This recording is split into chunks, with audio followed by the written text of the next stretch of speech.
Hello, everyone. Welcome to episode 19 of the Making Noise podcast. My name is Adam Kana. I'm your host.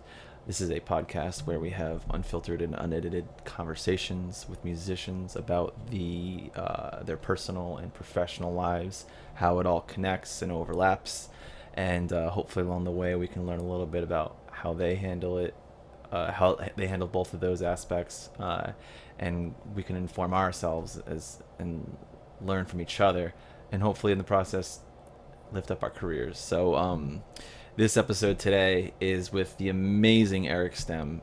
He is such a down-to-earth, easygoing person. It was so much fun talking to him. But Erich is a composer. He is a professor at Indiana State University Southeast. He started the ensemble A Tonal. He started a record label. He does everything, anything and everything in music. He's done it. And this conversation was such an absolute pleasure. We talked all about the America By project, this multi-year project he's been doing with regional orchestras, where he writes a piece for them based on the city that they're located in, meeting the people in the area. We talk about becoming a composer and finding your career path. We talk same thing for performers. We talk about that. We talk about comedy. You know I love comedy, so that's going to come up at some point probably. But yeah, we get into all kinds of stuff. So as always, please like and subscribe. If there's a certain platform you want the podcast to be featured on, I'll be happy to add it to that. Please let me know. And yeah, let's make some noise. My name is Adam Canal, and I am a collaborative composer. Join me in the search for a career in classical music. This is the Making Noise podcast. Doing good. Just got back from Surf City, North Carolina, and nearly escaped a hurricane, or I guess it was Tropical Storm Elsa at the time. So just coming back from that and getting back into reality, as they say. How about you? That's quite even that right there is like quite a story already. Yeah. Well, we were kind of lucky because I think, Florida got hit really bad, but by the time it made its way up to North Carolina, it was already downgraded to like a tropical storm. It was only like 27-mile-per-hour winds. And so it was just on Thursday, we got this big storm, and it was kind of fun. We actually went out on the beach and kind of filmed it and, just played around while there was like a miniature sandstorm going on. But other than that, it was just a quick, 4 hours and it was done. And we were able to sort of enjoy the beach after that on Friday and Saturday. So it was not too bad. So. Right. Yeah. That's good then. You got to at least like, have some semblance of what was like a small degree of a hurricane. Right. Exactly. Yeah. You don't want to be in like those 70-mile-per-hour winds, No, that would definitely put a damper on the plans. No doubt. So. Where was you said this was Surf City? Is that what it is? Yeah, Surf City, North Carolina. So basically it's a little south of the Outer Banks, which is a place where we usually go to we try to make it every other year or so. It's been about 3 years since we've been to the beach, but Surf City is a little bit, it's near Wilmington. And so it's a small, sort of residential beach community. It's very quiet. It doesn't have a lot of stuff on the island itself, but it's very good if you want to just take a book and read and enjoy and relax and recharge the batteries, so to speak, so yeah. It's kind of good. It's kind of good for that. So. That's definitely necessary as a musician and a composer, Absolutely. All the mental energy of trying to be creative and, yeah. What is that like when you're on vacation? Because that was a family vacation, right? Oh yeah. It was a family trip. Definitely. Okay. So when you're on vacation, do you ever have like that guilty feeling of not composing, or like you feel like you need to compose or something? Oh, absolutely. Yeah. Because we're so geared to writing every day. We're so geared to doing other things like emailing every day. And so, yeah, when you get I think the first day I'm just so exhausted, I don't care. So I'm just, sitting down and trying to enjoy myself.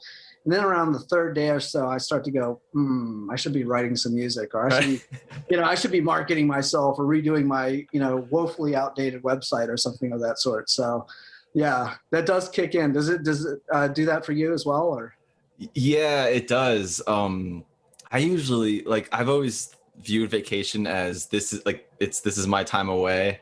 And so I do this thing that actually has been a huge mistake in several instances, where I don't bring my cell phone anywhere I go, because I'm like, I'm with these people for a reason. I'm not here to like, talk to anyone else.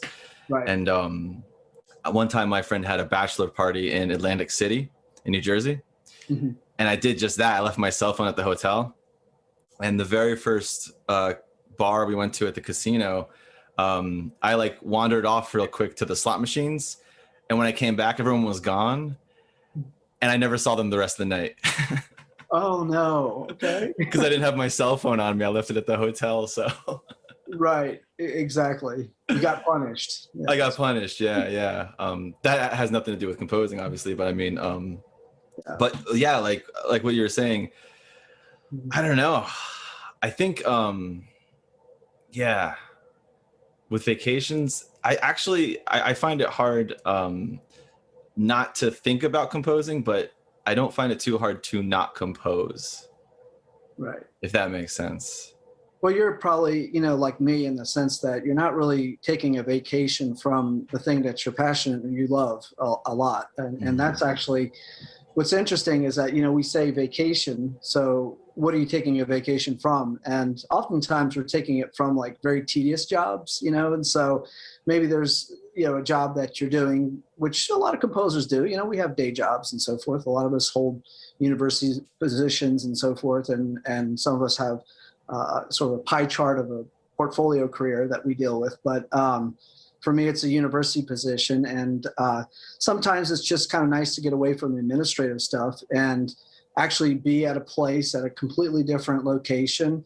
And, that gets the creative energy and sort of the juices flowing, and it's nice to kind of have a little bit of a different perspective. And that does help a little bit with the creative aspect. So why not take advantage of it? If you're there and you're like, I have a really good idea. And that actually happened to me at the beach. I was like, oh, I need to do this with the clarinet section. And I had to just crank open the laptop and let it go. So yeah, it's good to catch that bug while you have it. Or at least, capture the idea. I like the way you frame that. Like, what exactly are you taking a vacation from? Because it's usually something specific that you just need to step away from, and recharge your batteries, I guess.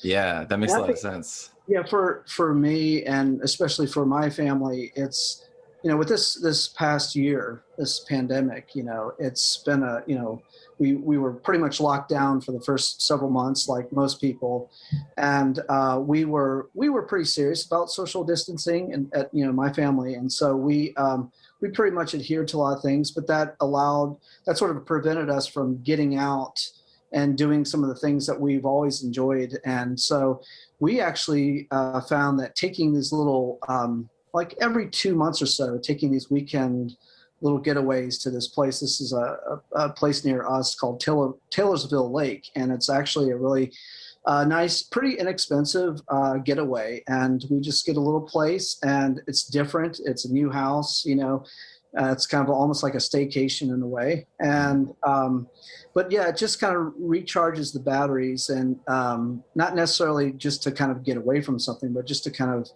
mix things up a little bit, and yeah, enjoy a little change for a while. So yeah, that's important, especially like you were saying with the pandemic, because we're all just like we've been stuck together for so long, and then you no longer have that, like, even just going to the day job sort of thing where you can be in a different environment, bring back a certain level of energy that you might not have had if you stayed inside all day, Right. And especially, when you have kids, I have, 4 of them myself. So, I have they're like 15, 14, 13, and then I have a 6-year-old. So I have the whole gamut of, I got the teenager attitudes with the 6-year-old energy of daddy, let's do this. So it's like, yeah, being cooped up with them for 12 months was definitely, I'll put the word interesting out there. So, it's certainly nice to kind of get out and do something different with the family. So yeah, I could imagine with that amount of there's the adolescence, and then the child keeps you young in many ways and keeps you on your toes, right? Oh, absolutely. Yeah, and it's cool because it's a good excuse to be a kid too, you know. Like you get to do goofy things and it's like, oh wow, I haven't grown up since I was 6 years old. So there you go. That kind of pulls me out into my little, inner kid, so to speak. So. Yeah, yeah. I think I enjoy that aspect of being around children. You know, what I mean, because I teach music at a Salvation Army like after school program, and there's a ukulele class for like 5 to 8 year olds or around there, and then there's like a piano class for 9 to 13 year olds. And oh man, the things that the younger group says is just I love it. I love like Right. being in that environment and like having that just like I don't know, everything is a story with them, you know. Yeah, absolutely.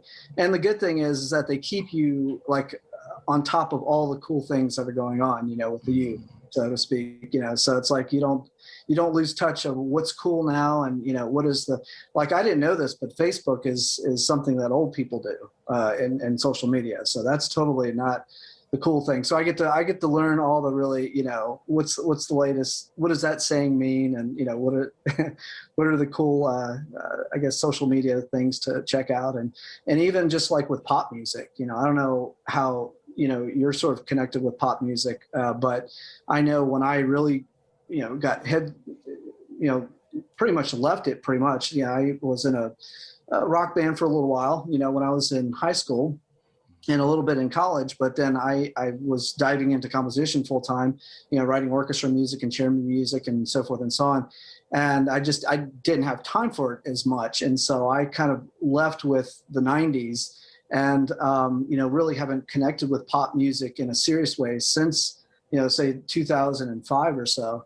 And so my daughter, wrote me a list of all the songs I need to listen to. That's hot. It's on the top charts, and it's, so that she keeps me informed about all the things that are going on. So that's a good thing. That is a great thing. Yeah.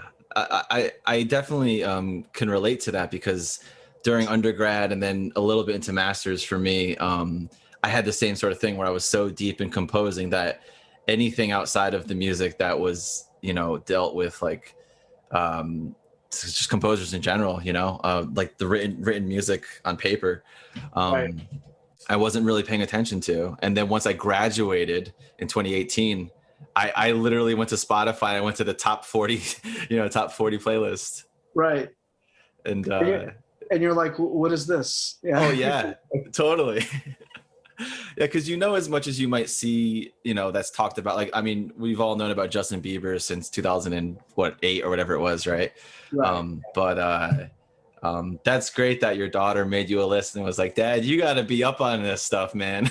Yeah, because she's really interested. She's going to be 16 this November, so she's a sophomore in high school, and so it's going to be a few years, and she's going to go off to college, and she's developed a real strong interest in writing her own songs. She has FL Studio, and she's been playing with that, and so she's been very interested in creating. She's learning the guitar this coming year. She already learned piano for the past 5 years or so. So she's on top of everything that's new. And so she always quizzes me. She's like, Dad, do you know who this artist is? Dad, do you know this? And I'm like an old man. No, I don't. What are you talking? It's like, raising the cane, get off my lawn, lady. What are you doing? And she keeps me on my toes. She keeps me informed. So.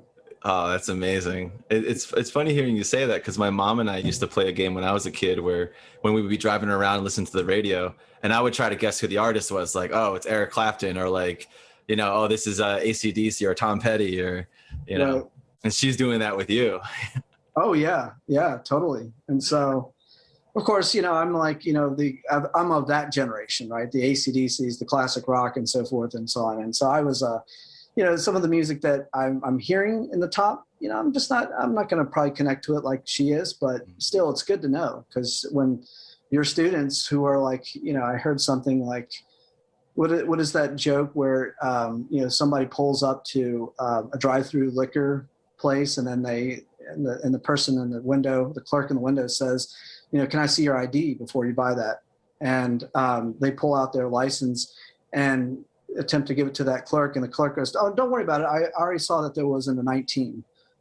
And then, and then so it's just kind of a shock that, yeah, oh my gosh, the people who were coming in as freshmen at my university were born past 2000. This is just a little hard for, a generation Xer like myself, to accept. So it's definitely a different kind of, music environment. And especially it's what's interested me, and I know you and I wanted to talk about this a little bit, is how musicians and songwriters, composers alike are going to make a living in the next several years. What do I tell somebody who's coming in, who was born in 2001 or 2002 or so, who are going to be in the market in the next several years? What do I tell them?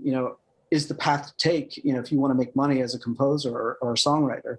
And it seems to me it's hard to keep up with that, because so much is changing. And so, it'll be interesting to see where she goes. She might be telling me, doing some consulting for me, when it comes to, this is how it's working in the industry right now. So that's an interesting point to bring up, particularly because this would be a good topic to go over is how it seems that even in the classical field, there's been so much overlap with like pop music or mainstream music and stuff. And so that in a sense is also blurring the lines of what a career looks like as a composer, kind of like what you're explaining right now. And I think, a lot of us I'm 32 and I got my master's in 2018. So I'm in that phase right now. Like, what am I doing? Where am I going? What does this look like? Right. Exactly. Yeah. And I think that's as far as writing music, and what passes as serious music, that's changing, right? There's certain things that you could do, so I got my, let's say my bachelor's in 1996, and then I got my all the way through my doctorate to 2004. So that was still quite a few years ago. And even then, the idea was that what you did as a composer was that you got your doctorate degree, you got your position with a university, got tenure, and then you could write music. And if you are in a situation where your university is a excellent performing arts school, you just have your orchestra and your band play your music, and maybe you do a few gigs here and there, but pretty much you head to the path of becoming a university professor, and that's your paycheck for many years. And I noticed that started to shift a little bit, as I was actually going through my doctorate program, around 2003 and 4. You probably have gone on the CMS list, the College Music Society, where it's we're looking for a composer to teach theory. We're looking for a theorist who composes, something like that. But here are the other things that we want you to do as well. And a lot of it is technology. Mm-hmm. And, I started to notice that the job of just being a composer was starting to get on the last part of the list of things that they wanted you to do in the position, And I think I always say, I tell people, I think I took the last composition job because the job I have with IU Southeast, their first priority was, we want a composer. And then if you teach theory, if you teach other things, that's great, but we want you to compose, and that's how we're going to judge you, but I think that shifted, I think, a lot in early 2000s. And so, and then the question is academia, something that composers are going to be able to do in the future? I haven't been on CMS's list in a while, but my curiosity is, when a lot of these baby boomers retire from their positions, will that priority be there? Are universities going to take that budget line and say, we still want a composer on our faculty? Or are they going to say, we want somebody who has a background in rock, who has a background in other kinds of music and other kinds of styles besides the traditional concert stage route, So that's really interesting. The last time I was on the CMS website, I saw exactly what you said. It was a lot of things saying a technological background. And most theory positions that I did see were actually looking for academic theorists, like someone who has works published in a journal or articles published in a journal and stuff like that. I'm curious, when you started realizing in the early 2000s, when there was like that shift happening, do you recall what you were feeling at that time, and recognizing like, am I going to be able to shift along with this, or am I going to be able to go in the path I was thinking? Like, I was still thinking of, okay, I'm going to stick with the path that, that I'm heading towards. Although I was getting, I'm one of these people, if I were to backtrack a little bit here, I'm not, one of these people who get, all the keyboard magazines, and I'm not a gear person, so I don't really thirst for, diving into and getting into technology, or at least what we call technology back then. Although, because for me, technology, or, just software and so forth, has always been a tool for me. And I'm one of these composers who I just want to take it out of the box and start using it, and I want to start creating right away, because that's kind of where my drive and my motivation stands. And but I knew, I sort of, in seeing that I had to gain something. So I actually took a lot of independent studies. I had a traditional composition degree that, you study your analysis and your theory, and you do compositions and so forth, take lessons. But I actually went above and beyond that and just took independent studies, trying to learn latest software, sequencing software and notation. Tried to, actually I did some independent teaching as well in those areas. I tutored for a little bit. And so I wanted that background, because I didn't want to go into a job in 2004 and say, well, I know how to compose, I can write on paper and that sort of thing. They're just going to be like, no. And that did actually help out, because when I applied to IU Southeast, they were in need of somebody to come in and redo the MIDI labs. They wanted somebody to come in and reconfigure the music technology program. And the composer traditionally was the one who was always asked to do that kind of thing. You probably know that, it's like, the composer is always going to be the one who's going to toy with the latest and the greatest technologies. So that was the case in my position. So that's what I did. I built the MIDI lab. I built the curriculum for the technology program and that sort of thing. But in my heart, I'm a composer. So I like to write on the computer, but it's still just old fashioned pitches on 5 lines and 4 spaces. So. Right. Yeah. Yeah. That's interesting. I like, it makes me think about, with a lot of the schools today, it seems like, there's more programs for, Cal Arts has a program that's like, because Cal Arts is already like very out there, like they operate in their own sort of way. What's the program? Like Sonic something. Okay. Have you heard about this at all? Sounds familiar. Yeah. I can't see. I don't even remember well enough to explain it, honestly.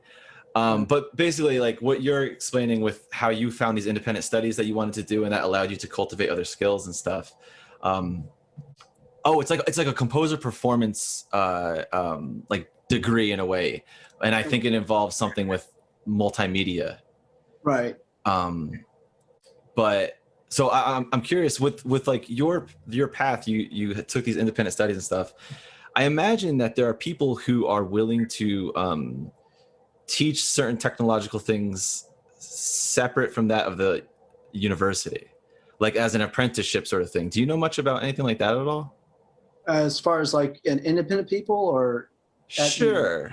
Yeah, like say for example, someone who might be teaching how to do pure data, or like Fruity Loops for like FL Studios, or I don't know, I can't think of any other sort of instances, like how to project something onto a screen, like. Right. It's like technology adulting, basically. Yeah. Yeah. So, yeah, I think that's, what's interesting is that the pandemic, I think if you wanted to say, list any positive things that came out of the pandemic, was that it forced everybody to become very adept with Zoom, like we're doing right now, and teaching online and so forth. And I know a lot of composer friends and a few people who are actually working at universities who are thinking about creating their own independent classes, not necessarily tied with the university, but just something that they can do to make extra money, and teaching those things, because a lot of the curricula in music schools they're still pretty traditional. And, music programs, sometimes there are so many credits that are involved that you have very little wiggle room to do electives, and so while you may be, let's say, a performance major and you're studying your instrument and you have to do theory, history, and ear training and so forth, you may not have time to take like 3 semesters of Adobe Premiere or, some of the things that you end up finding in your adult life are like really important, because unless you have $10,000 to hire a website developer and videographer, you need to do these things yourself. Mm-hmm. And most of us just learn this on the streets, right? We just, go to YouTube, or I'm sure there was probably a learning curve with doing this podcast even, you had to figure out a few, little threads here. And so I think there are more people doing that. Now I don't know of any particular program that focuses on that, other than just, you can take independent studies with professors who are able to afford the time for that. But I think you can probably. I think it's interesting because, and I'm finding this with my program too, is that we talk about how the curriculum is filled up with a lot of things that it's certainly important. We need to have good ears. We need to have some basis in theory, and we need to be able to perform and compose well. So we have to learn all those techniques, but there are a lot of things too that we sort of need to learn. And sometimes we may not have time to do that after we graduate and we're forced to try to make, a certain living and pay the bills, especially with, healthcare and so forth. It's like, how do you come right out and start putting on a web presence and, start making money as a musician? So I think you're going to start to see a shift a little bit in how universities design their curriculum, so that technology adulting is sort of built into the program. You know what I mean? Right. No, yeah, totally. That's an interesting perspective, and it sounds really accurate, honestly. I mean, and to your point about the pandemic and everyone sort of shifting in a way where they have to cultivate these skills with technology. And yeah, like this podcast right here, I had to learn how to use this video editing software, and like the first couple times I used it, it was a challenge. It took me hours. Yeah. But yeah, that's true though. I mean, so here's a question with that regard. To what degree do you think that with universities providing more rounded curriculums that involve moving your career forward, like literally your career as in earning an income, right? Do you think how much do you think that might compromise one's ability to become an exceptional composer? Or would it not at all? That's a good question, because I think the embedded question with that is, does, say, for instance, like an extra class in music history or an extra class in theory, or even that one lesson, right? That's 3 credits and you take every semester or so forth. Are those things going to, let's say if they were cut out, would that sacrifice your ability to compose a really compelling piece of music? And so that's kind of it's an interesting question, because on the one hand, as a professor who is teaching at a university, I want to say certainly, you need those things, and you certainly do, when it comes to oftentimes, we think of undergraduate education as prepping for a master's or even further studies down the road. And so you certainly need those things. But when it comes to composition, I think the best teachers are, hanging around better composers than you and reading a lot of scores. I mean, I think that's, one of the things that I did, which helped me a lot, and I think kept me on my toes when I started working at IU Southeast. So I got hired in IU Southeast in 2004. And in 2005, I started this record label called New Dynamic Records. And there were a couple of reasons why I wanted to do that, because, part of me it was the altruistic side of, I wanted to support my field and I wanted to support composers. So it was one of these situations where as a composer, if you were invited to have your piece recorded on one of our albums, you didn't have to pay a dime. All you had to do is supply us with the sheet music. We, flew in the ensembles. We paid for the sound engineering. We paid for the flights, the hotels, and everything. You just had to bring your talents, and that was true for the performers as well. And it was basically an $18,000 an album, endeavor. So so that was kind of the Erich contributing to the field type of path. But the other path was a little selfish in the sense that I wanted to see what composers of the 21st century were writing. What were people my age? What were people who were in their 20s and even in their 50s or 60s? What were the kind of stuff that they were writing today? What were they getting excited about?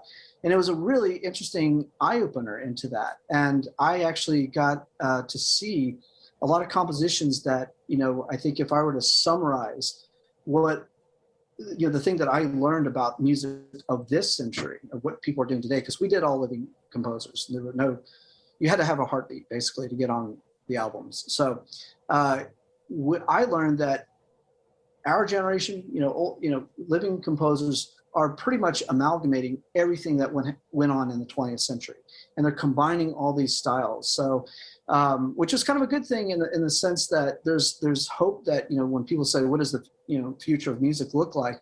Well, we're still just starting to combine and take the good things from the 20th century and put them into something new and combine them and see what we can get if we mix this style with that. And I got a really good education just producing those albums.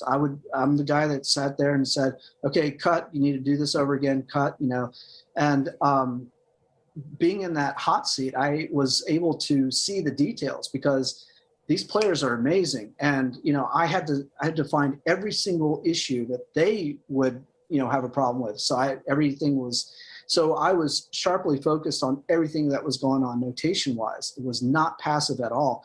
And I felt that by doing that, that was like a supercharged learning experience into the styles of these living composers.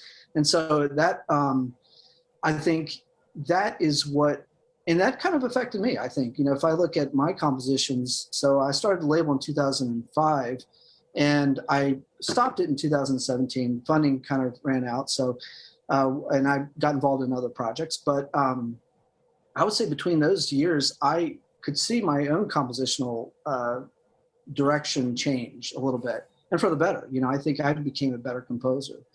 And so to that end, to answer your question, I think if I were to say what's going to make you a better composer is looking at scores, listen to music of the composers of your generation. We always have access to the older generations, right? We, the Bartoks and the Beethovens and Brahms and so forth, but see what's going on now, and I think if you could do that, keep that going, don't stop, then that's the best education I have found, at least. Yeah, this kind of ties back to what you said earlier about as a composer, when you get a new toy, you just want to break it out and start messing around with it. Right. And so like it's the same thing, like where you're all right, I want to compose, let me see what everyone else is doing. How is that working out? And how do they handle like this, I don't know, this type of transition or, that's a really good, I think probably the best piece of advice for composers to develop the craft is see what great people before them have done and what people today are doing. Right. And I think that's something that, people, you don't think about as a composer after you graduate, with your bachelor's or master's or doctorate, whatever stopping point you have in your education. That doesn't mean that you are a perfect composer, that you're going to be the best at that moment, right? You didn't learn that much. You still have a lot to learn. And so I think, I kind of wish there was like an adult composition learning camp, that we can just go to periodically just to kind of refresh and see what other people are doing. But there's things like that going on. New music gathering is one thing that I think it's good to go to conferences like that just to kind of hear what people are doing. And so have you tried, I haven't been to the New Music Gathering, but have you done that? Is that something? Yeah, actually I was there. I did my master's at Bowling Green State University, and in 2017, the New Music Gathering was at Bowling Green. Right. So I was really fortunate to be in that position where it came to me. And yeah, like you said, I mean, it's everyone who's working in the new music field right now, and not only just known people, but people who are still in school, even, the performances that are put on there, and like the different conversations that are taking place, like how do you start a 501c3 nonprofit or whatever it is, networking, there's like the composer performer speed dating. Yes, I did see that. Yeah. Yeah. I had my friend Marianne Parker was on the podcast previously, and she took part in that as well. Just a quick little like networking event for a minute. You sit there across from a performer, you give your cards, and this is the music I write. Right. Exactly. Yeah. So it is. That's a really good example. New Music Gathering, I think, is almost exactly what it is that you're explaining. Right. Or yes, the type of thing. Yeah, and if that's not something, if you can't travel a lot or what have you, you can also start your own ensemble. This is something that this was advice that I got. This is kind of an interesting way I got this advice. I was actually, when I graduated with my doctorate degree, it was 2003, and I thought that I was never going to be employed by university. I was applying to a lot of jobs, and the job market was a little rough at that moment. And so I thought I was going to be an independent composer. So I wanted to know, okay, how do you make a living as a composer and just writing music and so forth? And so I started to write a book that dealt with these, various issues. It was, I planned on publishing it at one point, but I just kind of used it as a manual for my composers at my university. But the composers, I actually interviewed two composers, Michael Torkey and Steve Reich. And I called up, Steve Reich, and his Howard Stokar, his manager, hooked me up with. And so I was able to do like a little, phone, thing and record that and so forth. And he talked about his beginnings as a composer, how he essentially didn't want to write what was being written at the time. And so he broke out on his own and started an ensemble, basically worked for the post office during the day, so that, or during the weekends, I believe. And so that he could spend the days writing music and forming this ensemble. He even drove the truck, to different venues to do performances. And so he said that forming the ensemble was the best thing, as a composer, because with his ensemble specifically, he was able to get his music out there in the most visible way possible. But if you start your own ensemble, you could also, like I do with, I have a group called Tonal, which is sort of stationed here in Louisville.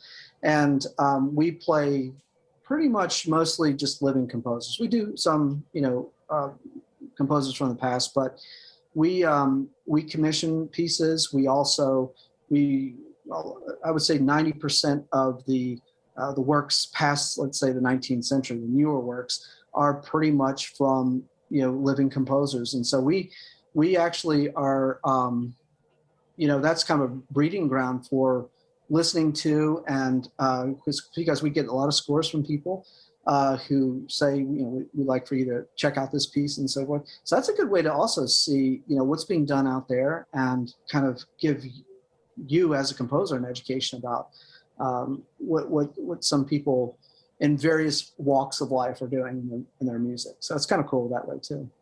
This is so fascinating to hear, because you mentioned earlier how you started a label, and that allowed you to see what other composers do and how that can inform your composition. And then you started an ensemble as well, which sort of doubled up on that in a way.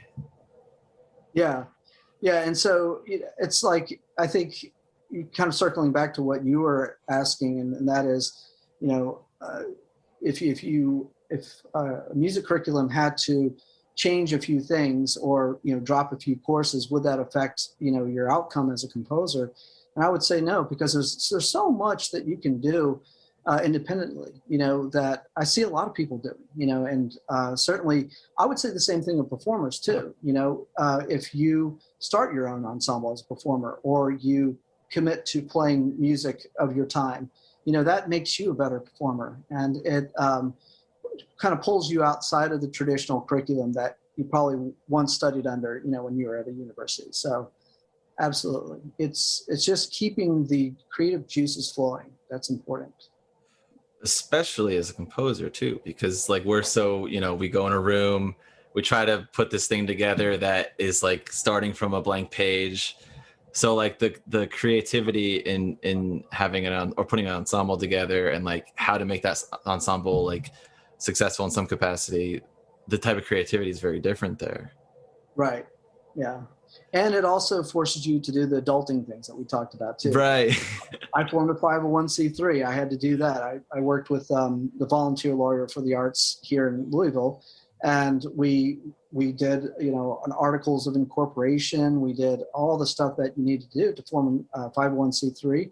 I've written grants in my past life. I actually did a little stint with a couple of nonprofits when I was living in Northern Virginia. I did I worked.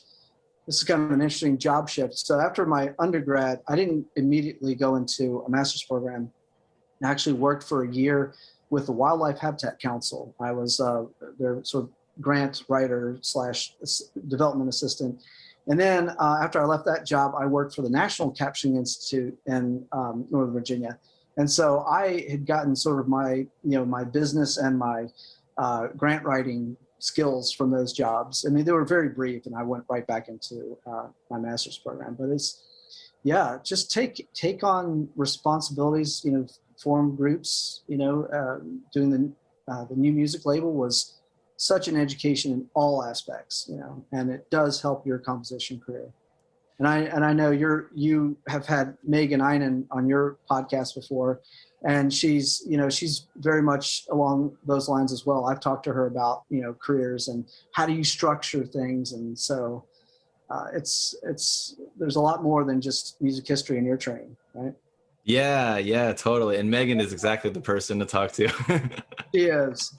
We'll give a free advertisement for her because, she's really amazing. Yeah, this time it's free. Later on in the conversation, it's going to cost something, but. That's right. It's in her bill in the mail, right? Yeah. You'll be getting an invoice from me, Megan, for the Making Noise podcast. Right. I have so many questions about all of that, and I definitely want to talk about America By and some of the other things we had mentioned in email. But would you mind going into how, like from say ground zero, starting an ensemble, like the idea comes to you, how did you go through that process of putting it together? Like what was your position in the ensemble? And and then you got to the point where you're like, people are sending you works now, right? Right. Yeah. Well, it was certainly a slow process. We're on our 8th season right now. I guess we're on our 8th if you discount the pandemic. So we're not gonna talk about that year, right? It's like everybody's putting 2020 in a box somewhere. Yeah. But we've been around for about 8 years, but it was formed actually. My now wife, Carrie Ravenstem, who's an amazing clarinetist. She's a bassoon artist, and she does a lot of performances around the area and region. And we were actually at a restaurant with a few ensemble friends of ours, and we were talking about new music, and we were just like, for Louisville in particular, we had kind of thought that we wanted to see a little bit more, more in Louisville in terms of new music ensembles, and who would we go to and so forth. And then we kind of looked at each other and said, well, why don't we form a group, And we started actually we were on the steps of this restaurant called Decca, and we were talking about names. We were already forming names for the group, or like, what do we call it if we're going to do a new music group? And so we eventually settled on this sort of hybrid term, atonal. I mean, it's one term for, a particular approach in composition, but if you take the A separately, and the tonal, that means that we both program and perform music that's tonal and sometimes music that's not. So and at the time we were kind of thinking of it as an ensemble that would bridge the music of the past to the present. In other words, so what is the similarities between Debussy and Takemitsu, which there are many, because Takemitsu really loved the French Impressionist style. So that was the kind of ensemble we wanted to become. And we ended up basically, so I was with, and I still am, with IU Southeast. That was kind of our home for a little while. So we gave a lot of concerts there. And so it's always good to kind of start an ensemble with somebody who has some connection to a venue. But we've also had friends on the Louisville side of the place. There was a place called Dreamland by a friend of ours, Tim, and he loved to do experimental music and new music. So we played at his venue for a little while. And then we just, it's one of these things where you do one season and the word gets out, and you do another season and people start to, if you're doing good performances, you're programming interesting music, the word gets out, and then you start to build a presence. And then we got our couple educational residencies. We went to the Governor's School for the Arts. They invited us to do a presentation there, and that we had a huge audience. It was like 250 students in a small theater, and it was really awesome. But we also got to do things with the University of Louisville, and so that was a big residency. But we were starting to make money, and so we were thinking, well, we don't want like one member just to assume all the taxes for this. So that's when we found we finally formed it into a 501c3. And we started to think of it like a business. And so it just kind of evolved from sort of the garage band status that we started with, just thinking, hey, it'd be cool to just do a band. And then to this, serious 501c3. And, all along the way, we've always tried to keep it simple, and not try to take on too much. I think that's a big, if I were to give any advice to anybody thinking about forming an ensemble, I would say, think about that. Partner with venues that have a marketing team, so you don't do all the marketing yourself. And we did that with the Kentucky Performing Arts Center. They were fantastic about that. And partner with venues that have a series. So before the pandemic hit, we had actually scheduled an afternoon series with the Speed Art Museum in Louisville, and we were going to do. It was like another thing too is to kind of vary your audience. So in addition to the new music audience that we were cultivating, we wanted to get into dance. So we had actually coupled with this dance group up in, I think they're stationed in New Jersey. They do a lot of performances in New York, but it's called 10 Hairy Legs. And there are 5 guys that basically are their own dance company. And my wife, Carrie, was going to do New York Counterpoint. And so that was the piece that we were going to play at the Brown Theater, but of course that was canceled. And so we had to, maybe next time, but varying our, the disciplines that we wanted to collaborate with was something that kept our energies alive, and it kept the group alive. And because there's so much, it's not just, a new music, let's focus on new music audiences only. There's so much out there that you can work with, and people who are normally go to dance concerts or concerts that involve dance, really, coupled with new music, can sort of see a completely different world. And we want to be a part of that at some point. So we'll see. Wow. I really like so much that you said in there. The dance aspect is really interesting, and a great connection to your America By project. Right. But I like the one thing you said about finding someone, having someone who might have a connection somewhere, because I think all of us have connections with someone somewhere that we might not even realize we have, especially after going through school and everyone that you meet and like your professors from that university and stuff, being able to use those resources in some capacity. Right. And also thinking about not just, well, hey, we want to put on a concert, but what can we do that's kind of a package type deal. So you may give a master class, you may do some kind of residency where you work with dance students, for instance. And so don't think of your chamber ensemble as just being, well, we're going to get on a stage and everybody's going to clap and then we're going to close the curtain and go home. So think about recording, think about, Zoom certainly is, not the end all be all, but it certainly opened up a new avenue for collaboration and just, can you work with, I know it's a lot of work on the end of like actually putting it together, in like a program like Adobe Premiere or what have you. But can you do collage collaborations? And so there was an interesting idea that came out. It was the River City Orchestra, I think, down in Texas, did an interesting idea, which I thought was really cool. And that was they partnered with parks in the area. And they had these QR codes that they that the park folks, I guess, just embedded in these different areas along the park. And those actually linked to musical recordings that this orchestra did that was inspired by that area in the park. And so if you're just walking along and you have your smartphone, you could just go up with a QR code reader, and all of a sudden in your earbuds, you have this piece that was inspired by this area that you're walking through at that moment. And I thought that was such a cool idea. It's like, wow, we can get outside of, the theater, the auditorium. And so, yeah. That's amazing. I really like that idea a lot, and I want to experience that. Yeah.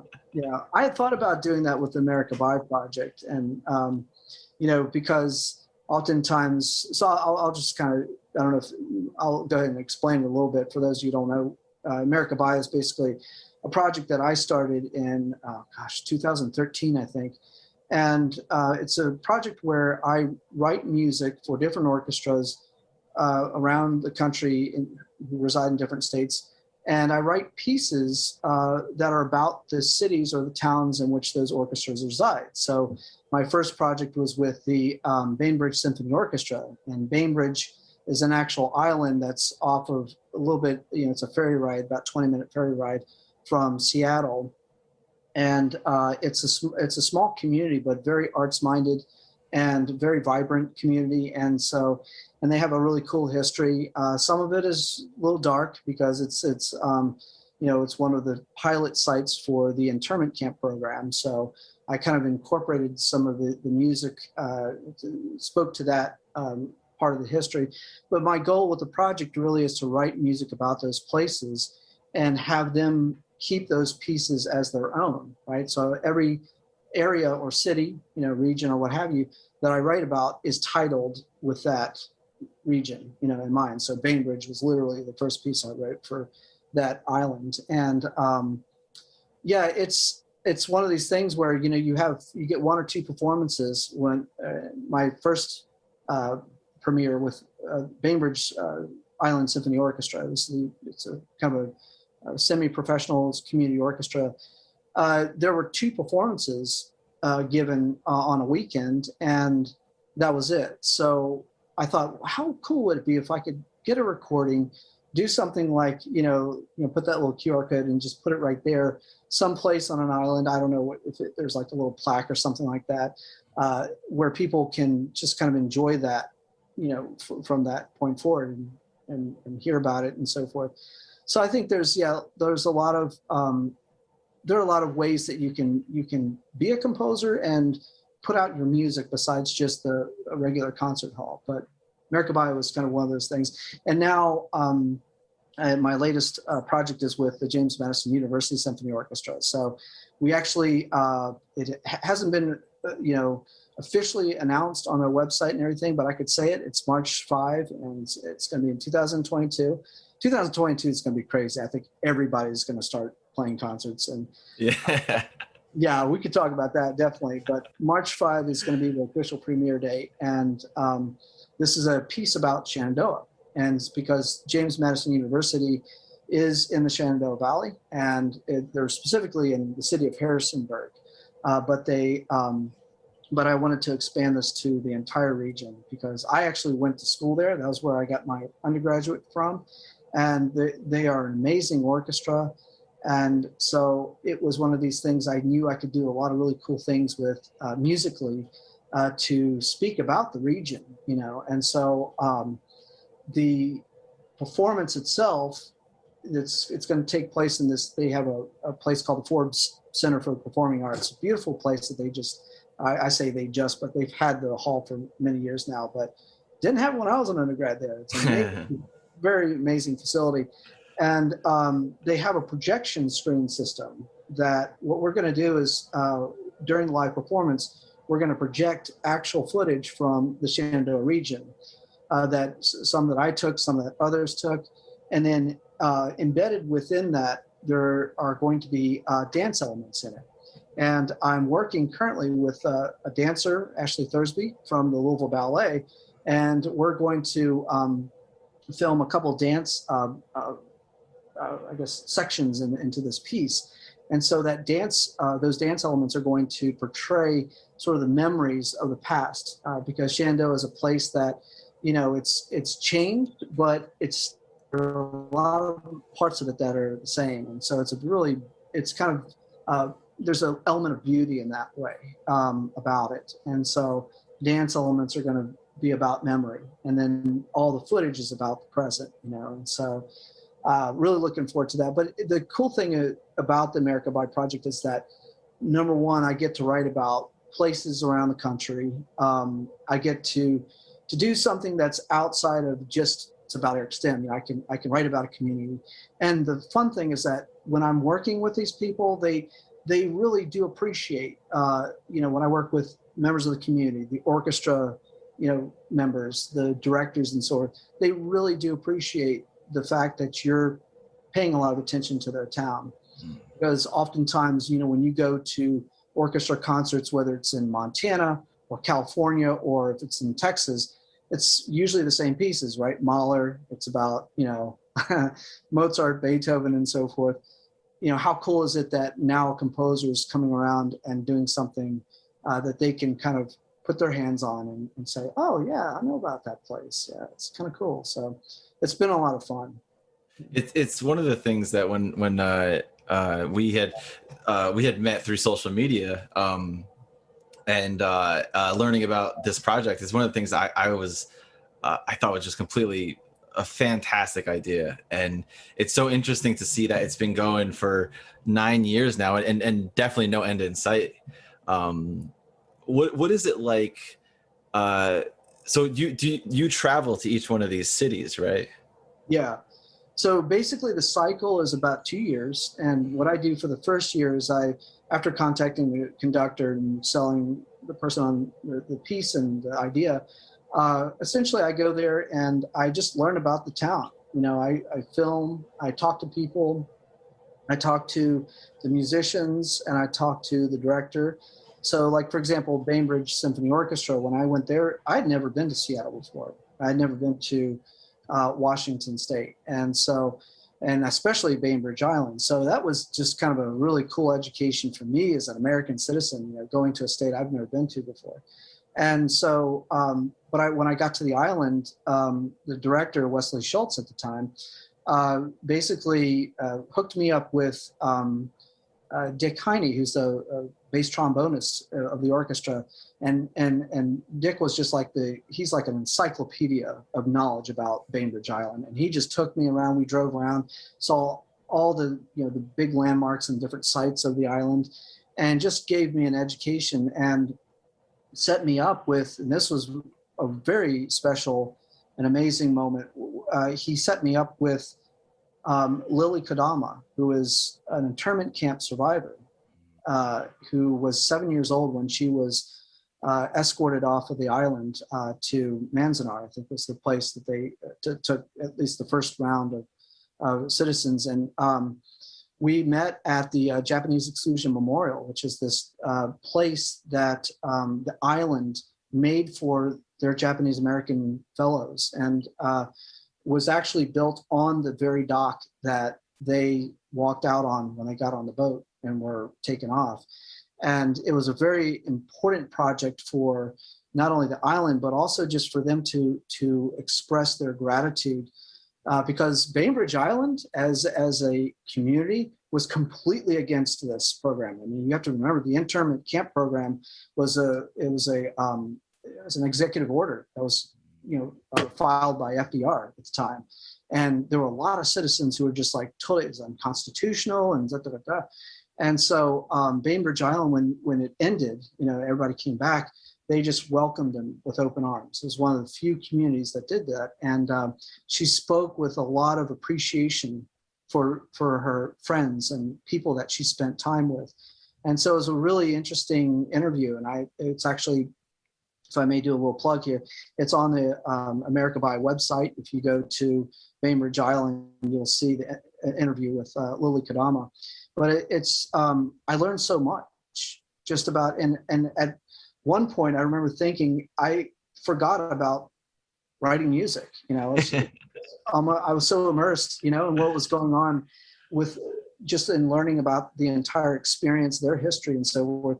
I was like, wow, okay. Oh, that's right. I'm writing a piece. Okay. So I ended up actually incorporating elements because there was a lot of Japanese immigrants who came to the island way back then. And I incorporated Japanese shakuhachi elements. I put in a mixture of some music that I thought represented what the island was like today. It's a vibrant art community. So it's, I think I love it. And it's one of these things too, that I don't feel like I have to do everything every year. It's not like an Anthony Bourdain kind of contract. I can sort of take things as they come. And so, yeah, definitely will go on in perpetuity, I think, as long as I'm alive, I guess. Yeah. Right. Yeah. Oh my God. What a powerful experience that sounds like. What was the reception from the crowd after the first performance of the piece? It was amazing. I had usually when I have a chamber piece or I have an orchestra piece performed where it's just regular, here's my symphony number one or what have you. I'll get 10 people that'll come up to me and say, hey, good job, like your piece. Some people who don't like it will say, hey, that's an interesting piece. You get that feedback. But interesting is code for I didn't like it. Yeah, yeah, that kind of look on their face of fear. And so yeah, I usually get that. But with this performance, I probably stayed after for about a half an hour, 40 people. Just after the whole thing. And I think part of that was, in addition to, hey, this was a piece about our, town here, about our island. This is really cool. But they were just really, I think, grateful and just very, interested in why I was doing it, because, not many people are, see a composer as somebody who also creates a website, does film, or I guess does interviews with the musicians and the directors and so forth, and actually does some kind of like post-documentary about it. And so they were just very interested in the entire project. And I had wonderful conversations. And, when I did, there was a piece I did for the Arlington Philharmonic, which was in Arlington, Massachusetts. I'd written about two specific areas. One movement was about Spy Pond. There was an actual pond in the community. And another was called Robbins Farm Park. And that was this park. It's a huge hill that kind of overlooks, the entire town of Arlington, but has a really beautiful sort of look into the skyline of the Boston skyline, because Arlington, Massachusetts, it's about 10 minutes west of Boston. And it's also a place where a lot of people go to sled down when it's snowy during the winter season. And they have a great jazz festival there. They also have all kinds of community gatherings at this hill. And I got so many stories about people who had lived in Arlington for years, saying that when they were 15 years old, they would sled down this part of the hill called Suicide Hill. And it was called that because there's this huge drop and there was a rock at the bottom. And so if you didn't stop your sled at this moment, you would flip over and go into this. I mean, it would be a total disaster. So what the community did, and I took a picture of this, the community actually put a bunch of hay bales on the end of this suicide hill, so to speak. So if anybody got out of control in their toboggans or whatever, they would fly into this hay bale. And so I got all kinds of stories like that, and it was kind of really interesting to just hear their stories in addition to what I filmed or what I gathered. So I like that a lot. Suicide Hill sounds like a trip. I told him, I said, that's a fourth movement right there. Yeah, Suicide Hill. Yeah. It's kind of interesting to hear you talk about this, because it sounds like what you're providing is almost like a musical time capsule for each town. Like those time capsules where they bury stuff in the ground from like 1960, and then the mayor of 2020 is like, let's dig it up and see what people were, like. Right. But, what were they writing about? Or like, 2060, there's some composer that, wrote about this one little town. And we see that all through, we see that with, jazz. We see that with a lot of different musical styles that that kind of composers connect to a community. They connect to their own place. And it's interesting to hear what, how they use music to interpret the scene at the time. And so, yeah, I see composers doing this now, and it really fills my heart, because I think that's just that makes it memorable, and it's also connecting composers to a broader audience, so to speak. And of course, there's also the personal mission, which is that I have a part of me is a little bit of experimental thirst for not just doing something that works, but also giving something a little new that maybe they haven't been exposed to before, so musically. And so there's a little bit of that. It's kind of like pushing the art form forward, Yeah, definitely. I had a similar thought too about kind of bridging that gap with the obscurity of a composer, and then like people who might not be as privy to classical music or anything. Particularly with the America By project, like interviewing people and stuff, and that's really fascinating. I like how you mentioned that you forgot you were even writing a piece when you were visiting Bainbridge. Yeah, because I started to take a lot of the roles of a journalist almost, or a travel guide, so to speak. And I actually did an interview with this travel site called Just Chasing Rabbits. And so it was kind of an interesting like tie-in with what I was doing, because I had never thought that, like, being a composer, I would actually interview and talk to a travel site. Like you go on the web and they talk about their travels. But I talked to I talked to a couple people who were who were mainly, I believe, from Mississippi, but they had traveled the United States as well as the world, and they basically had a travel blog. And so I approached them. I said, I'm actually kind of doing the same thing, but I'm doing it through music and not necessarily just writing about it and so forth.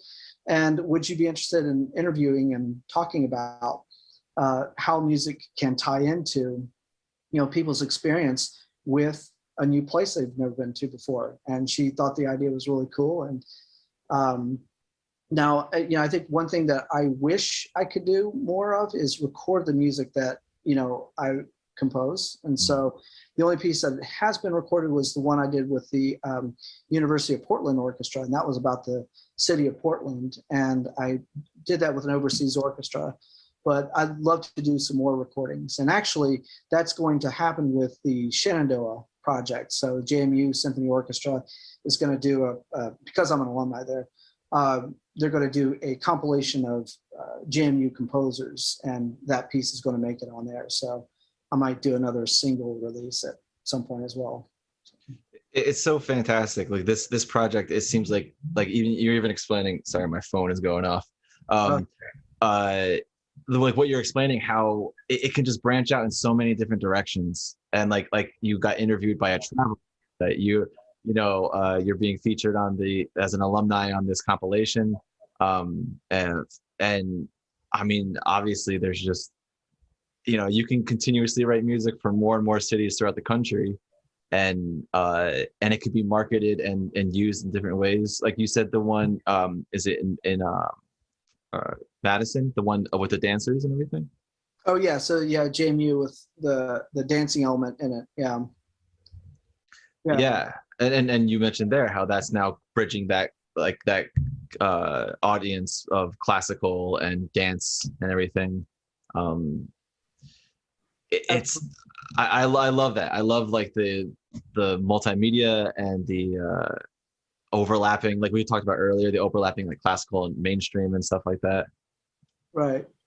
Yeah, and I think that's like something that I see as almost almost a vital part of the change that's happening right now with composition, because yes, we still do have our typical concerts that we give in auditoriums and halls and so forth and so on, and that's still kind of very important, because there are some things that you really can't do outside of a concert hall. Like if you're trying to really experiment, this, with timbres and certain sounds, you can't do this on an outdoor concert, and you may not grab an audience that is used to listening to John Williams. You're not going to probably grab them as much as you would. So there are some things that, can't change, and that I think is important. Although, I think it's so important to have experimental composers too. I'm kind of moving on to this thought, because I know I saw the video that you did on your website, where you're basically showing the collaborative process of what it is, quote unquote. Do you call yourself an experimental composer or just a composer? How do you? Yeah, I would definitely put experimental in there for sure. Yeah. Okay, yeah. So as an experimental composer, you are basically looking for new sounds, and I thought it was really cool how you addressed that collaboration. This is what I asked, the performer to do this and so forth, and then that's how it sort of serves as a spur to the composition itself. And then your job is to take these sounds that you've found and put it in some kind of structure. I thought that was really cool how you did that, and that is so important to continue and to do, because, and even to have as part of the package of things we do as a composer. I think one of the things, and I know it's like, boy, I wish I could do this if I had more time. But one of the things I wish I could do more is works that kind of push that envelope.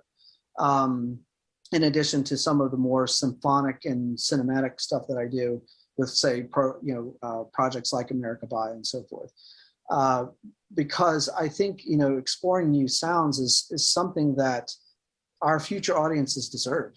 They really, because there's so much more to say, and different ways of saying it. And so I think that's I think kind of living in as many worlds as you can really not only helps the career path and the portfolio and so forth, but also helps you as a composer. And you can give a little bit each time to an audience that's not familiar with things. So. Right. Yeah. I like what you said about we owe that to the future audiences. Mm-hmm. Now, it makes me think a lot about like Barrios sequenzas. Like those are still like so prevalent today and referenced all the time whenever someone's trying to do something interesting with a very specific instrument. Right. And because he like you took on this like multi-decade long project, and was able to just kind of do like a deep dive and see like, okay, what can we do? And because of that, now we benefit from his hard work as listeners, as composers, as performers. Now the ability of each instrument has been expanded, Right. And think of it like this: what would the scene in The Shining, what would that be like? Where he goes nuts and he starts chasing his wife. What would that be like without Penderecki? That's a good question. I can't imagine a minor triad bringing that out in the way that Penderecki's music brought it out. And it's just, that's just to go along with your thought, that took a courageous director, Stanley Kubrick. I actually heard that, this is kind of an interesting story. I don't know if this is true though. We'll have to double check this, but Stanley, I mean, he likes to take or used to like to take new music and put it into his movies. And I think he put, and it was it Ligeti's Lux Eterna, or one of Ligeti's, maybe it was Atmospheres, into the film 2001, but he did it without asking Ligeti's permission. Did you hear this story? I have, yes. Yeah, and I think Ligeti was at like a film festival and he saw this premiere and he said, "Hey, man, this is my piece. What's going on?" And I think they worked something out, but he ended up doing more stuff with him, which was really cool. But yeah, to have a director that goes, that not only, composers, yeah, we owe it to future audiences, but directors say, it's my job to find new sounds so that it makes the scene even more powerful. I think that's kind of, yeah, we owe it to future audiences, definitely. Oh, that's a beautiful statement too. Yeah, it makes me think back to our conversation earlier where you briefly mentioned Takemitsu, informed by Debussy and his Impressionism. Have you seen any of the films that Takemitsu scored at all? Bits and pieces, like Black Rain, and I'm forgetting the title of the movie where the woman falls in the sand. Woman in the Dunes? That's it, yes. Yeah. Bits and pieces, but it was actually, there was a kind of a documentary that was done on Takemitsu's music, where several directors were interviewed, and he, I think, spoke a little bit, but most of the shots of him were him working with directors themselves and so forth, and talking about the different styles. But yeah, I saw a little bit of the music. I think one of the first Takemitsu CDs I bought was one of his film works. Oh, really? Like Black Rain, yeah. Mm-hmm. It's an interesting putting his concert works side by side to his film scores. There's that's always something that I because I had seen Woman in the Dunes and what was another one I saw? Ran, or I think it's pronounced Ron. I don't know how to say it, from like the 80s. But in that one, I think it was Akira Kurosawa directed Ron. He wanted Takemitsu to do like a Mahler-esque score, and Takemitsu was like, "Well, why don't you just use Mahler then, man?" He was a little insulted by it, Like, that's funny. Yeah, I don't see him doing that at all. Yeah. Yeah. Like tunes by the Beatles, but like Yesterday, but he won't do anything for it. Yeah. Oh yeah. I have that score too. The arrangements of the guitar. Is that what your instrument is? Do you play guitar? I play violin. That was my formal instrument, but no. Okay. Yeah, because you said earlier you were in a rock band in high school, right? Oh yeah, I played keyboards. So yeah, that was back in the day when I had hair. So it was right. Yeah, me too. A while ago. Yeah, you know the feeling. I do. It's hard to jam out when you're pulling the bell book. So yeah. There's like headbanging is not an option anymore. It's not an option anymore. Yeah. Exactly. The momentum of the hair, it actually makes a difference. You need to get wigs just to for theatrical. I would look terrible in a wig. I couldn't. I'll do it, but I would not pull it off well.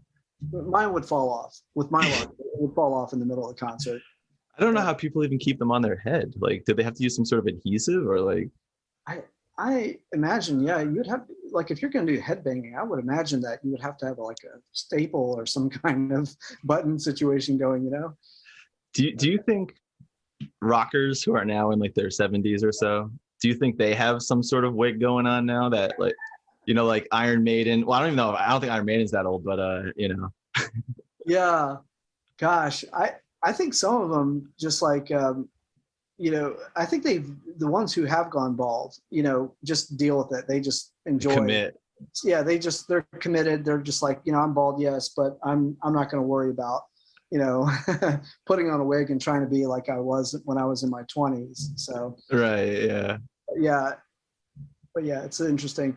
I'm sorry, I was listening to some music. Oh no, that's fine. Going on, I don't know if you heard that, but yeah, I think there was there were, like, you look at some of the rockers today, and some of them actually are still going on, like the Rolling Stones. Good night. I mean, look at those guys. Mick Jagger, he's still He's still rocking it out. I think they did a recent documentary on Paul McCartney. Did you get a chance to check that out? Or I saw. Is that with is it Rick? What's his name? The producer.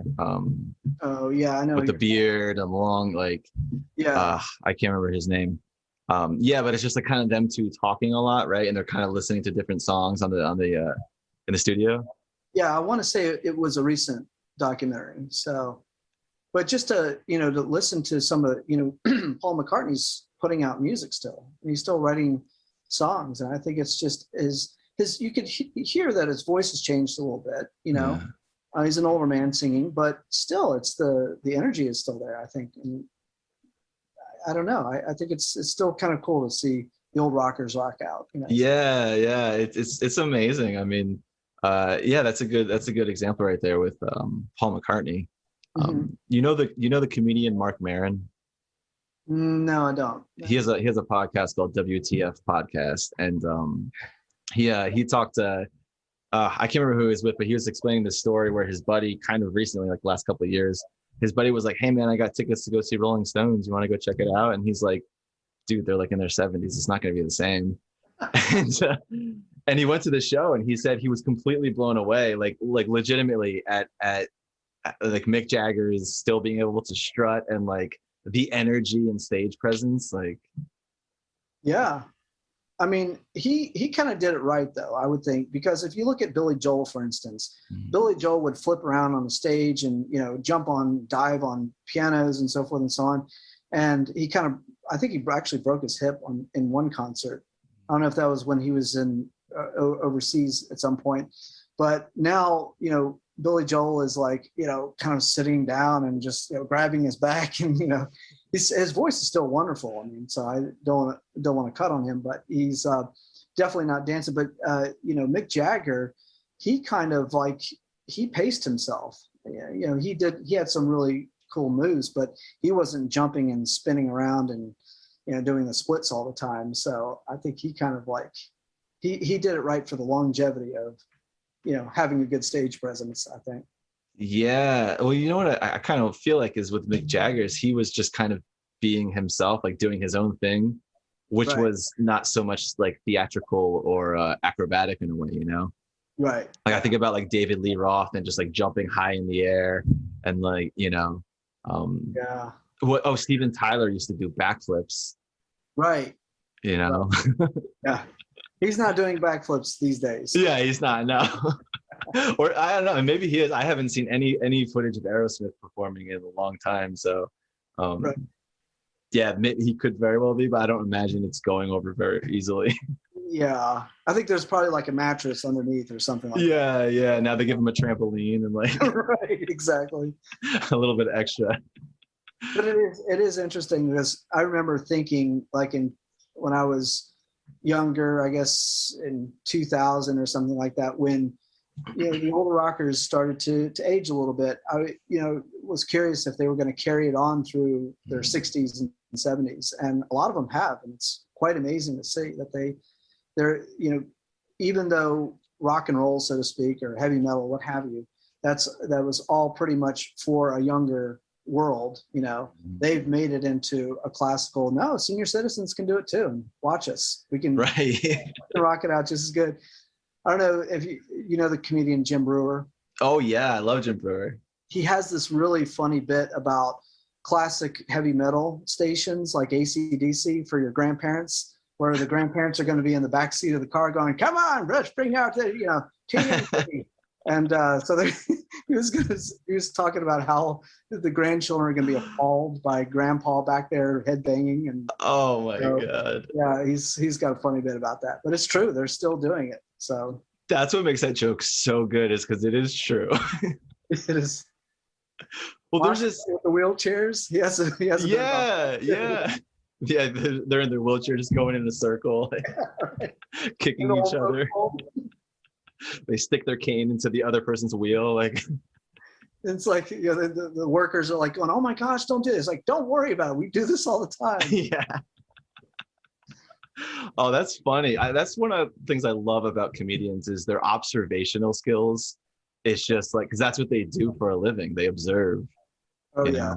know, and they just take these things, and it's like they think about things that like your everyday person wouldn't actually think about, like that, like, oh, one day AC/DC rockers are going to be 70 and 80 years old, and Right. Yeah, and I've really gotten into Jin Bruer stuff because he was still into stand up, and it's kind of interesting because he has kids that are I think my age actually, and so my kids' age, so he kind of is a parent. He's gone through the sandwich generation thing where he had aging parents and little kids at the same time. And so he talks about that a lot and makes jokes about that. So it's kind of like, it's kind of fun to grow along with a comedian who's going through the same things that you are. And so it's kind of cool to see that. But, that's pretty cool. It's weird for me because like I didn't actually really start liking Jim Brewer until recently. And I grew up in northwestern New Jersey. He lived like 30 minutes south of where I lived in New Jersey. Really? And I never got to go see him perform. I never because I had never followed his comedy or anything. Right. And so like hearing you talk about this stuff now, it's like, oh man, I should have, I mean, he's still performing, but I mean, it would have been extra convenient at that time. Yeah, it would have been really cool to hear Goat Boy and all that stuff, all the older things that he was like pulling out at the time. Yeah, I'm gonna hear Jim Gaffigan. Actually, I was given this as a birthday present from my wife. We're gonna hear Jim Gaffigan in I want to say it's September or October. So, but that's the first. I'm 48 years old, and that's the first comedian, like famous comedian, I'm gonna see live. And we're gonna really to the front row. Yeah, first time. So don't feel bad if you've never been to a comedy show like that because this will be my first time, and it's like I'm looking forward to it. It's gonna be interesting.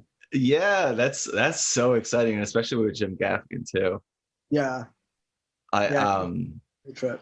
Yeah, I'm a huge fan of stand-up comedy. So and especially now that like everything's starting to open, or everything's like a lot of places are open up now, Right.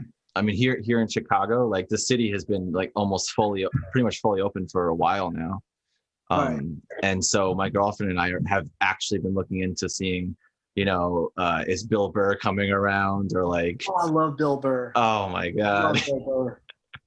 Yeah. Any of the sarcastic comedians, I know, was it C.K. Lewis? Louis C.K. Yeah, Louis C.K. Yeah, he's he's an edgy guy, but he's fun to watch. And but Jerry Seinfeld, some of the older comedians, I was a Jerry Seinfeld fan for a long time. I watched the show and what have you. And I'm also a Larry David fan, so I love Curb Your Enthusiasm. It's just that's so much of what we go through as artists. You could see a lot of parallels. But it's funny how all these older comedians are going back to what they were doing when they were in their 20s, and that's kind of nice to see as a composer, because it's like, well, if they're doing that, then why can't I do that? So there's no, you're not retired, and you never stop creating. So it's kind of cool to see that. That's so true though. And it's funny you say this because when Marianne was on the podcast, we had a kind of similar conversation about the connection between composing and being a comedian, and how like in both instances you have to sort of develop your skill set through trial and error, where comedians, they get feedback in real time, because if no one laughs, it's like, okay, well, that didn't work. Right.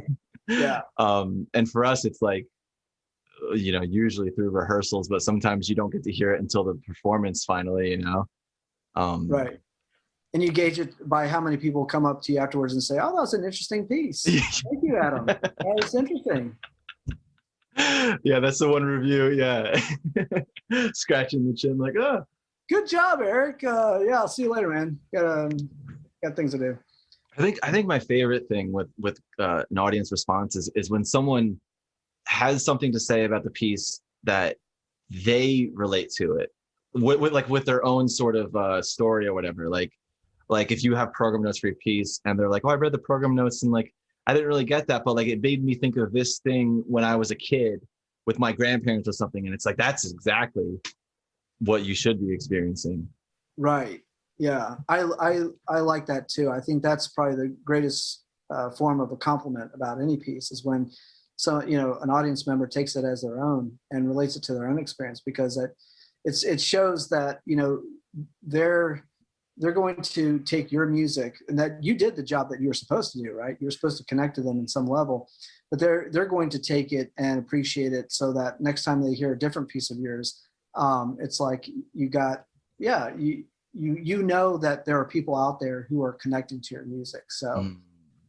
But there, some things that you're going to do, and I've experienced this, everybody's experienced this, but there are, things that aren't connecting, and you sort of, you change it, right? You tweak it and you go, well, and so oftentimes, people will say, well, you're a composer, you're supposed to just do what you want to do, right? You don't want to listen to the audience. You want to kind of like basically compose in a separate island and what have you. But I don't see anything wrong with, taking in the feedback and letting an audience in some way kind of direct what you do, because after all, isn't it about that connection? Isn't that why you're doing the live performance?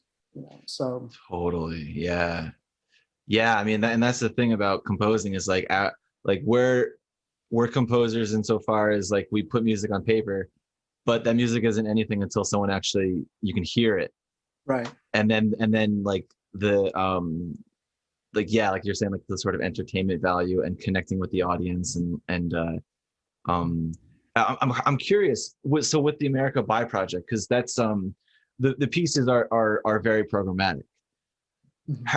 Have you ever found, or how do I ask this?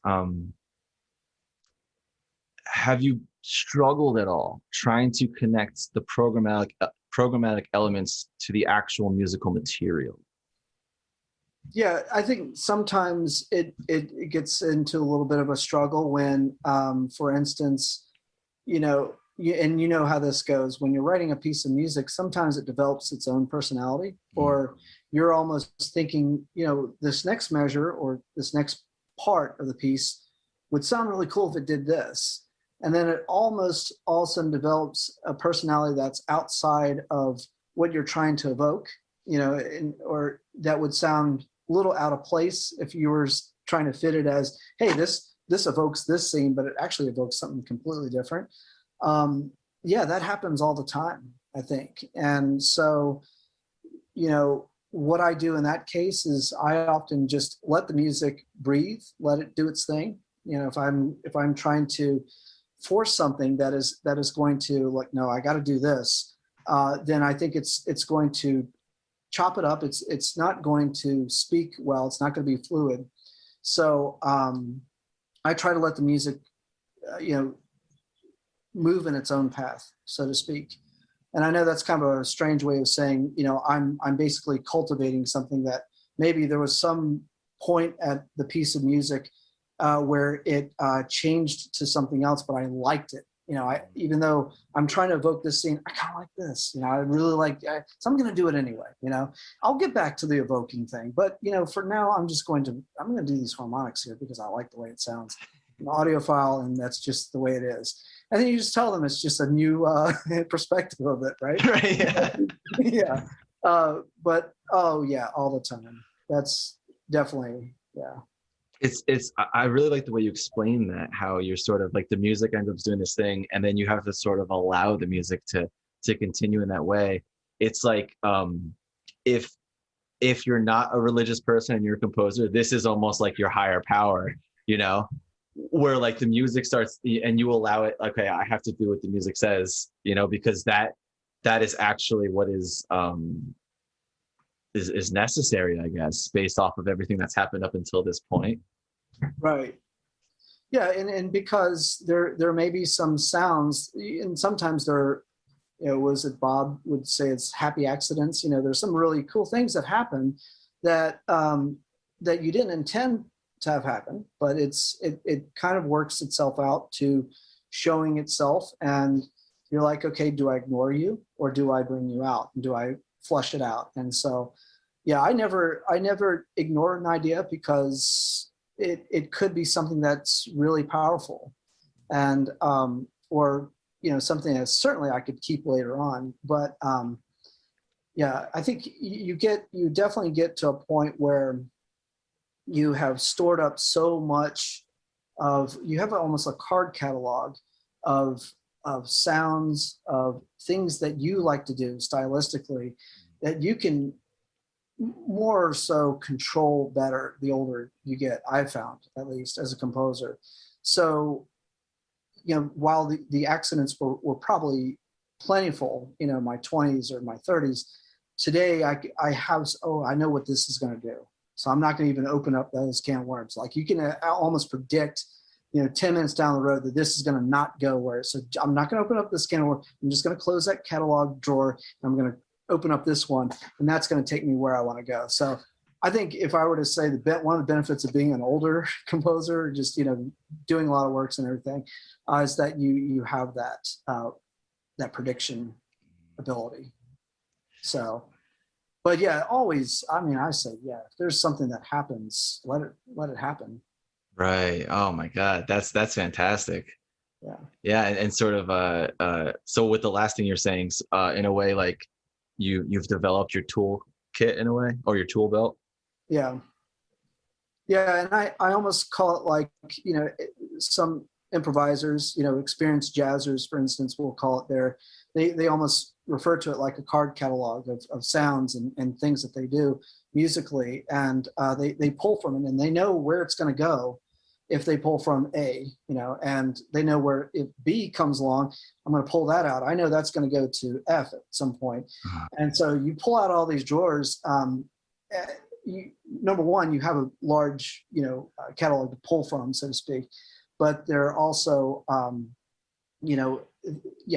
think you just get better at controlling that. Now, the thing that is a little bit dangerous about that is if you just stick with your mode of writing, okay, you do, and you know this, you do sort of rob yourself of the opportunity of finding new ways to express some ideas. And so I think, at some point in the process, you want to do a little experimentation. So, for example, when I write a piece of music, let's say and I believe I experienced this with the Shenandoah piece, I'm writing this section out, and it's a sort of a static, ethereal moment. So I know what to do to make that, to evoke that, right? I can do the normal Erich Stem thing, but I don't want to do that all the time, right? I'm going to start to sound like I'm just repeating some things that my old habits. So what I'll do is I'll take a little time out to just really just think, okay, this is a blank canvas. I'm going to experiment with some things, and it's probably going to be a disaster. It'll probably be a waste of 1 hour, but I'm going to do it. I'm just going to try it out. And there were a couple of cases where when I did that, I was like, oh, this is awesome. This is amazing. I'm going to keep this now. Like, I had some, strings, some harmonics that where I was combining that with certain voicings in the woodwinds, and because I'm a color guy, I'm all about orchestration. That's where my music really kind of speaks. And I tried it out. I could have done something safe, but I tried this out and I kept it, and it was awesome. So it's like, yeah, wow. So yeah, take that time. I think that's, I don't know. That's so relates to what you were saying earlier about taking in a lot of music, studying a lot of music, and then writing a lot of music. Right. And the creativity in that. I mean, it's so challenging for us to kind of step outside of our boxes, our comfort zone, you know, and like you're challenging yourself by going a few steps farther, like, well, I don't know if this is going to work. Yeah. Yeah.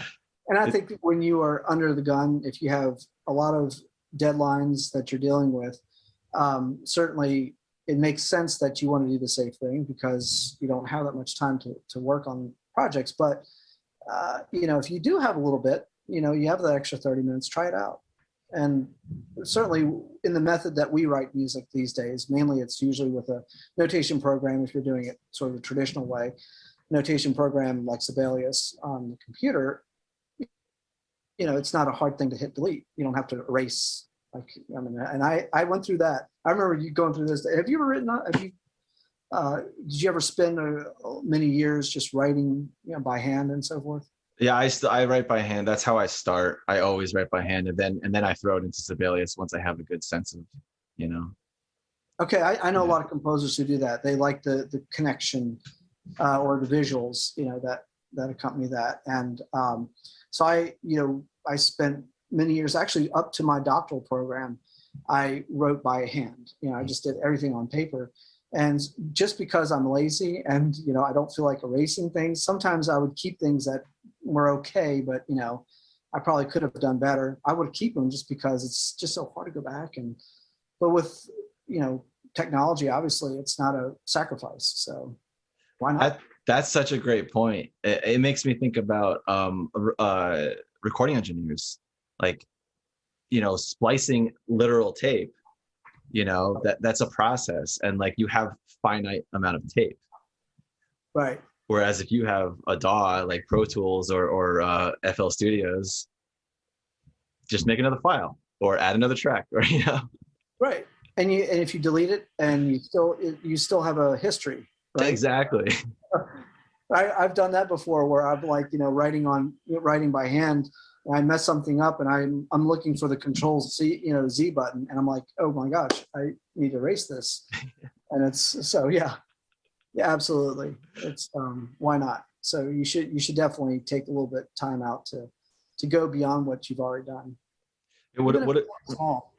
What a great way to kind of like you said, how previously when you would write by hand and you'd be like, I don't even want to go back and have to erase that, and like knowing now that you can just continuously like expand from within, like going back to page 4 on a 12-page piece and then erasing and then like right. That's such a process. Oh yes, and that's the learning of timing, because so much of successful compositions, not only just what you write, the pitches, the sounds, the noises, what have you, but it's also the timing in which all those occur. And I find that timing is probably the one thing that just simply writing over and over is the only way that you're going to learn how to do it, because it's a visual thing. It's also, when you're a younger composer, for example, or at least this was the case with me, I thought 5 measures was forever. 5 measures, man, it took a lot to write 5 measures. So it must exist in a long period of time in actual time, and it doesn't, right? So you think, well, if I'm going to take this idea that's 5 measures, I need to make this and expand this to 40 measures. And to, like you said, if you've already written the 5 measures, you've gone on to another idea at measure 6, it's hard to kind of erase in between that and put in the other 30 measures. So yeah. That it does help with, I do this all the time. I go back and like maybe measures 20 to 30, I want to expand the idea to actual measure 40 instead, because I want it to breathe a little more. I want the time. And so technology just makes it so easy to do that. Yeah. It's definitely a godsend in many ways, Oh, yes. For those reasons, exactly. We haven't gotten to touch upon a few things we want to talk about, and unfortunately, I have to get out of here right now. No worries. But this has been such a fantastic conversation. Absolutely, yeah. I'm so glad you got to join me on here, and I would love to have you back on too, because I would love to talk about other things and the things we didn't get to talk about, and also just the general conversation has been fantastic. Absolutely, yeah. Let's do a part 2 at some point. We'd love to do that. Wonderful, awesome. Yeah. So, is there anything that you want to plug before we head out, or any how people can find you online and social media? Sure. Yeah. I think if you're, let's say, a music director, certainly www.erichstem.com. That's Eric with an H. I'm sorry, erichstem.net. Erichstem.net. I did have a .com, but that was removed. But erichstem.net. You can see all the works that I've written, as well as what I've been up to lately. AmericaBuy.com is where you can find the America Buy project and see what we're doing with the latest piece with Shenandoah. And if you're interested in a tonal ensemble, which we also mentioned and talked about, you just go onto atonalensemble.com, it's one word. You'll find us there as well. And you can kind of hear what we've done in the past. And there's audio files that you can download and check out if you'd like. So, yeah. Fantastic. And with atonal, it doesn't have the slash between it on the website, does it? It doesn't have a slash. Yeah, it's just all word. Yeah. Okay, So, got it. atonalensemble.com. Just wanted to clarify that, making sure that it all connects. Absolutely. Yeah, and I will gladly put all these links in the description so people can easily access it. And yeah, but hey, Erich, thank you so much for doing this. This has been a pleasure. Well, thank you, Adam. I really appreciate it. It's been a lot of fun.